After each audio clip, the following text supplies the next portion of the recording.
Good morning. How are you? It's Caroline from Complete Fitness and Wellbeing with your 5 moves in 5 minutes on this sunny Friday morning.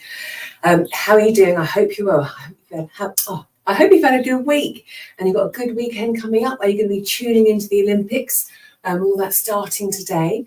I'm not quite sure, actually. I haven't really thought about it, but I'm sure I'll peek in and watch a few bits as they go on. Today's 5 moves in 5 minutes are going to be taken from our balance and strength class, which we'll be doing very shortly, actually, 8 o'clock on a Friday morning. Now, each time in this class, we have a set certain moves, so we can work on those every week and see how we progress and improve on those certain movements. Now, we haven't actually done a class for 4 weeks because of holidays and illnesses, so today's going to be really interesting to see, after 4 weeks of not doing these set moves together, how's that going to be? But as always, we pick up where we left off and we continue. We're always working towards our sort of midlife health and well-being. So if you're going to join in, that's fantastic, but please make sure you're feeling fit and well. And as we are working on balance, if you need things close by to help with that, then make sure you've got that and you feel comfortable with the movements we're doing. And as always, clear safe space as well. We're going to start off with at least 2 moves that we do every week. So our first one, we're standing with our feet hip width apart. We're going to come up onto tiptoes, gently bend the knees, push the hips back, lower down again. 45 seconds worth, off we go. So from here, I'm coming up to tiptoes, gently bending the knees, pushing my hips back, and then lowering my heels down, straightening. So tiptoe, bend, lower, straighten. And we're working the toes, the ankles, the knees, the hips, all those joints, and of course the muscles in between. And even having the feet parallel can still be quite challenging on a balance, especially as we're coming up onto the tiptoes. So we're transferring that weight onto like a much smaller area. Now I'm also aiming or conscious, trying to keep my knees in line with my hips so I don't get any wobble, like so. Keeping everything in line with the hips helps with that stability. Oops, I've gone the wrong way around. Tiptoe, bend, lower. The next move we would bend, tiptoe, straighten. So I was muddling those up. The next one we do every week. Again, we start with our feet hip width apart. We take a step back and we're going to pretend we're about to sprint off, but then bring it back.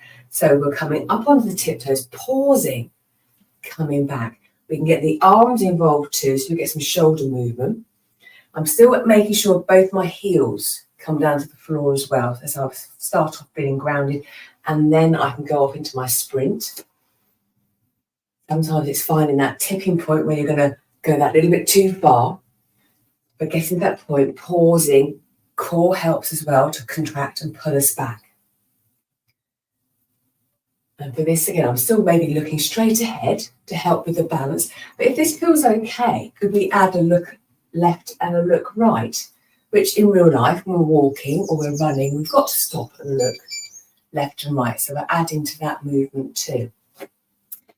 Then having done everything feet hip width apart to help us feel more stable and balanced, we're going to change that and do our heel to toe walk. So we're having to walk, change our gait. So visualizing walking along a tightrope. I'm not sure how many of us actually do that. So visualizing having to walk along a curve. So you've had to suddenly move, adapt your walking position. So I'm aiming not to be looking down, I'm looking straight ahead at you. And then I'm going to be walking backwards as well. Now, if you're not comfortable walking backwards, turn around and just keep walking forward. But again, we're creating awareness of our senses. You know, how are our feet landing? That connection with the heel to the toe, being aware of what's around us. So I'm just again forward and back. And likewise, if that's fine, could we look left and right as well? Notice the difference that brings to that movement. Automatically, I'm wanting to move more to the side I'm looking at. From here, one that is so important for all of us at all stages of life, but especially as we get older, is to be able to get up from being down. So we're going to stand again, feet hip width apart. We're going to step down. We're going to come down to a kneeling position. Now, if this obviously isn't quite right for you, then we can adapt it. Maybe coming to tall kneeling's enough, but can I sit back? And then can I drive my hips forward and then step my leg forward again and come back up again. I'm alternating, getting down, down, and then up, up. Now it might be, again, holding on to something is more suitable at the moment or will help a lot more. And that's fine. These are all things we work on, knowing that if you were on the floor, how would you get back up again? And it hasn't got to be this way. It could be another way. It could be if you're on the floor, you then turn and perhaps come up into a downward dog and do an inchworm walking back up again. Lots of ways, but looking at what can we do. Right, last one. We're going to add a little bit of movement with the leg going out to the side and behind. So my right foot's going to stay grounded. My left leg is going to come out to the side. Now that might be enough, but I'm going to add just a gentle little bend on my right leg. So like a single leg squat. And then I'm going to take my left leg around as if I was about to do a curtsy squat. That might be enough. But could I then do another little couple of bends? So I'm adding a bit of momentum or some bounce. It's all about to that movement whilst my other leg is doing something else. This leg is having to stabilize me.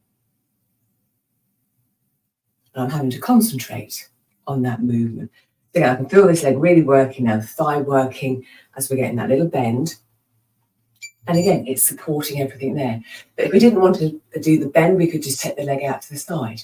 That could be enough. Take the leg just around and behind. That's enough. We're changing the balance by one leg being grounded and the other leg moving around. And again, working on that hip mobility and the glute work too.